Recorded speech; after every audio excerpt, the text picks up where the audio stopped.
The resurrection story begins with the empty tomb.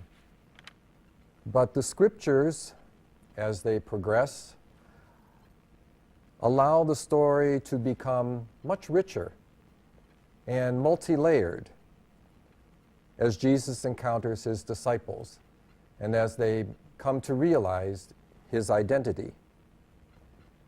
It would appear, from what we can tell, that soon after the crucifixion, Peter and his friends returned to their old ways of life, because in today's gospel we find them fishing once again, their original profession before the Lord had called them.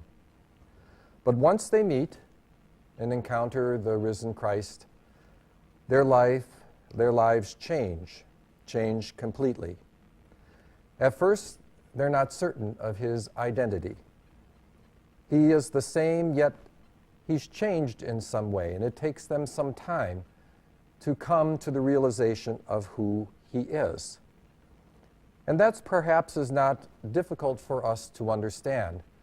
If you've ever been to a high school reunion or a college reunion, perhaps a military reunion, that after 20, 30 years, sometimes it's a bit of a challenge to recognize old friends and old acquaintances. Our bodies change, our appearances change. We are creatures of habit, and we are used to thinking of people as we identify them, as we remember them. And we form ideas about people, very frequently based on just appearance. So it is understandable how at first the disciples did not realize that they were in the presence of the Lord.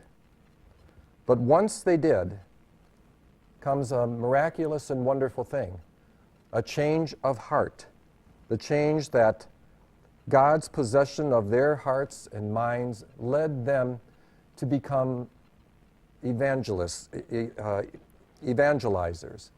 It led them to become apostles.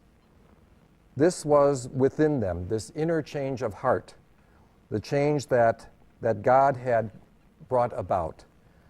And once the apostles encountered the risen Christ, they knew that their life then had to be about him and about the miracle that they had witnessed themselves, the resurrection of the Lord.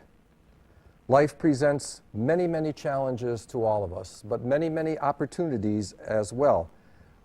And in our own way, we have opportunities to share with others our experience of the risen Christ, just as Peter and his companions were compelled to do after they had encountered him. An experience that is often, in our part, made known to us by our encounter with the goodness and generosity of other people. In them we encounter the risen Christ. And God invites us to share the grace of those meetings with Christ, with a world that is in such desperate need of the good news that God lives among us and in us.